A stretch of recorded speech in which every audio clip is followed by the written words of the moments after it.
Good afternoon. Thank you very much for being here. Before I start, just wanted to say a quick thank you to the Award Selection Committee for choosing me for one of the Cooley Memorial Prize recipients. I'm extremely honored. And secondly, I just wanted to say a quick thank you to my advisor, Kate Calder, who has been a fantastic advisor, and I feel very fortunate to have been able to work with her here during my time in grad school at Ohio State. So I just wanted to put up here a quick overview of my research, all of which falls under the larger umbrella of non-stationary spatial modeling. I'm going to spend all my time today talking about number one up here. The other two parts will be reserved for the dissertation. And before I get started discussing the new contributions that I'm making to this field, just wanted to discuss a general modeling framework for spatial data. Let's define Z to be a realization of our spatial stochastic process of interest. Again, it's indexed by location. And we will observe the value of that process at a fixed finite set of locations. And then we want to use those observations to learn about the underlying process. And then a very simple model here involves three parts. So we can first have mu, which is a deterministic mean function. We'll let y be our mean zero latent spatial stochastic process, which we usually assume to be a Gaussian process. And then tack on epsilon at the end, which is a independent stochastic error process, represents measurement error and or microscale variability in the process. So just for a quick definition here, a spatial process is said to be second order stationary if these two properties hold, which again sort of imply that the mean behavior of y is the same regardless of spatial location, which is not a huge problem. Again, we have our deterministic mean function in there. But more seriously, it says that the spatial dependent structure of y is the same regardless of where I'm at in space. And this is an extremely restrictive assumption that rarely holds in practice. Instead, I want to allow y to be a non-stationary spatial process, which intuitively allows the spatial dependent structure to change over space. And I'm leaving out a large slide here on the literature review. There's been a lot of good work done in non-stationary modeling. However, many of the current methods suffer from some limitations, namely scalability to large data sets, which sort of goes hand in hand with difficulties with estimation and computation. But then also interpretability, sort of thinking about how and why a spatial process exhibits non-stationary behavior. So one way to address these limitations is by introducing covariate information into my model for the covariance function, which naturally gives me this non-stationarity that I'm looking for. And to do so, I'm going to develop a new parametric class of non-stationary covariance functions such that the parameters have good interpretations, and also I can estimate the model quickly and efficiently. And there has been some other work done in this area, but again, many of these approaches suffer from some of the same limitations as what we saw on the previous slide. My starting point then for developing this new class of covariance functions is going to be this covariance function here, which has been developed, was motivated by a kernel convolution approach, but more recently has been generalized to give us something that's a little more flexible.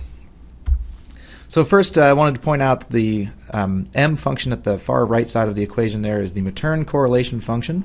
It's a popular class of parametric correlation functions in spatial modeling.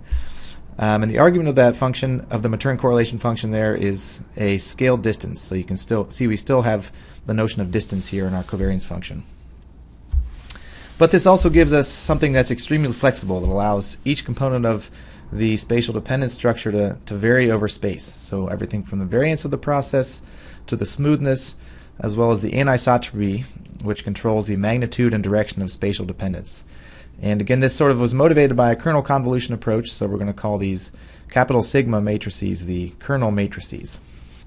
So it's here that I'm going to introduce covariate information into my model. So assuming that I have observable spatially varying covariate information at each location, the models for the variance and the smoothness, I'm just going to use a log linear regression model. So again, those quantities are scalar and just have to be positive, so that's an easy choice there.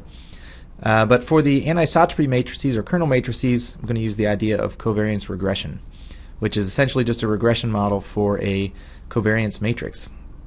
And that is then parameterized in terms of two matrices, psi, which just has to be a positive definite matrix as well, and then gamma, which is any real matrix.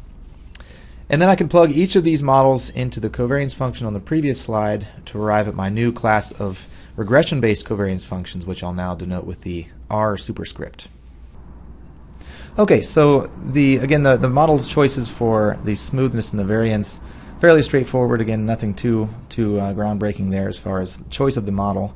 But as far as why I chose this covariance regression model for the kernel matrices, just wanted to say a little bit about that and think about parameter interpretations a little bit. So starting with my simplest case possible, so if I assume that I have a one-dimensional spatial domain and a very simple covariate with just an intercept and a continuous covariate x. In one dimension, I now have a scalar model as well. So I have this nice quadratic model for the kernel variance now instead of a kernel matrix. And so the three parameters of this model each can visually see what they represent in terms of the kernel matrix. The psi, which is a scalar now, represents the minimum kernel variance. Gamma 1, 2 controls the rate of change. And I can also say something about what value of the covariate gives me my minimum kernel variance. Okay, so that's great, but again, you never really care about a one-dimensional spatial domain. So for instead in a more realistic two-dimensional spatial domain, using the same simple covariate, back to a model for a matrix here. So you note that the diagonal elements of that matrix now look exactly like the one-dimensional models from the previous slide. So you can kind of think about extending the interpretations in one dimension to the north, south, and east and west directions.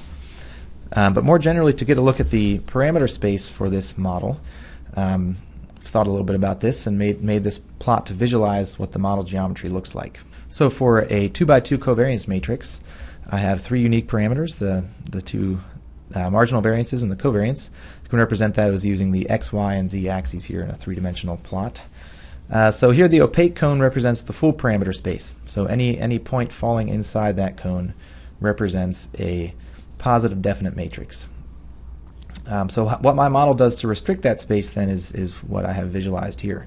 So the recessed cone, the tip of that recessed cone is at the baseline kernel matrix psi. And then the choice of gamma, or whatever the value of gamma is, will determine where I fall on this curve. So for one particular choice of gamma, I'm limited to live on the black line that's plotted there, the black parabola there. So different choices of gamma will give me different lines there, but again, this is kind of a way to visualize how the model is restricting the parameter space. Okay, so a few additional properties of this covariance function to convince you why this is something that is good to use. So first of all, this also gives us, this covariance function gives us non-stationarity in the covariate space as well as the geographic space, which again sort of allows the covariate itself to dictate sort of marginal or local spatial dependence properties. I can also accommodate any type of covariate. Again, that's a good thing. Again, thinking about different types of spatial processes will be influenced by different types of covariates. After I fit the model, I can visualize the non-stationarity, sort of look at how and why the spatial dependence structure changes, and I'll show you an example of that. And then finally, the simpler stationary model is actually a special case of this model. So if certain regression coefficients are equal to 0, then I have constant parameters in space, which is a nice thing in that it lets the data indicate sort of the degree of non-stationarity that you have in your data set. Okay, so moving on to an application, I'm going to apply this covariance function to a real data set. Here I have Colorado annual precipitation data. So I have this data from 1981. Upper left corner is plotted on the log scale, gives you a sense of where the data is in the state of Colorado. So there's two covariates that I want to incorporate in my model here. Again, if you're thinking about modeling precipitation, you could think that elevation might have a big impact in sort of the behavior of both the first and second order properties of precipitation. So we're going to incorporate elevation into this model. So I plotted that in the lower left-hand corner. But again, also since we're thinking about precipitation, we also might want to incorporate a notion of the slope or the change in elevation. So again, the prevailing weather systems in Colorado move from west to east. A storm comes in from the west side and moves across the state. And as such, you could think about the precipitation might behave differently depending on which slope of a mountain you're facing. So if you're on a western-facing slope, precipitation might behave very differently than on an eastern-facing slope. So a very simple way that I can incorporate that in my model is by using this definition of slope, which I'm just using as a simple west to east gradient. So it sort of indicates which side of the mountain I'm on and how steep that is. Okay, so then for this data, I'm going to fit three separate models. First, I'm going to fit the stationary model, which has constant variance and constant anisotropy. I'm also going to fit a full non-stationary model where for my variance and the kernel matrix, I'm sort of fitting a full model using all of the elevation, slope, and interaction in that model. But then I'm also going to fit a third model, which again sort of I've selected based on the results of fitting that full non-stationary model. This is a reduced non-stationary model, so it's sort of a hybrid between numbers 1 and 2. So I'm going to let the variance be an intercept only, or a constant, and then the covariate for my kernel matrix is just going to be elevation. So it's sort of a in-between model there. Two other notes for what I'm doing here. I'm going to use a linear mean function, and I'm going to use these same covariates for my mean structure as well. So I'm going to use elevation slope and the elevation slope interaction. And then again, I'm using my regression-based covariance function here, and I'm going to fix the smoothness to be not only constant in space but also known. So I'm going to set that to be 0.5, which implies an exponential correlation structure. And I fit this model in a Bayesian framework, so I'm sort of skipping over a lot of the details of the MC and prior choice. I use non-informative priors for all of the parameters. Since I sort of have this regression-based model, I can make a regression table for the coefficient estimates for the variance and the kernel matrices. So this is the estimates that I got for the full non-stationary model. But rather than asking you to stare at that, I would like to just share a few interpretations of what these parameters mean. First of all, in the variance, you can see that the coefficients attached to the elevation and slope covariate are positive, again indicating that higher elevations and large positive slopes correspond to larger variance. You can make your usual log linear regression interpretations otherwise there. But then for the kernel matrices, again, we see that the coefficient for elevation is significantly non-zero. So that bold coefficient estimate for gamma 1, 2 is decidedly non-zero. So that indicates that elevation is an important covariate for explaining variability in the kernel matrices. And then kind of throwing back to our interpretations that we talked about earlier.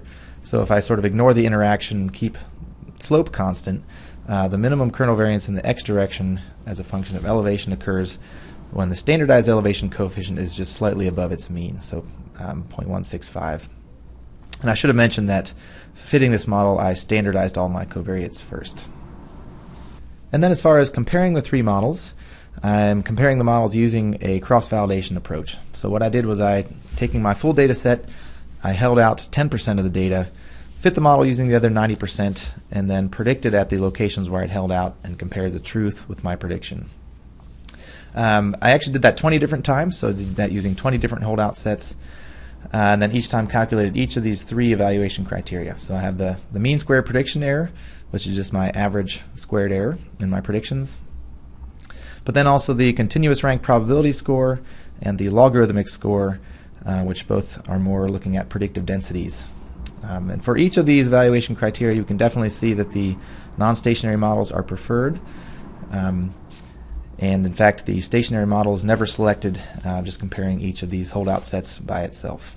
And then finally, I can make these visualizations of non-stationarity, which sort of help us see how the spatial dependent structure is changing over the spatial domain. So first I've made these correlation plots, which again plot the estimated correlation between a reference point and the rest of the spatial domain. So I've done that for 4 different reference points. The top row there is the correlation for the stationary model, and in the bottom row you can see the non-stationary model, and really see how the dependent structure changes over space.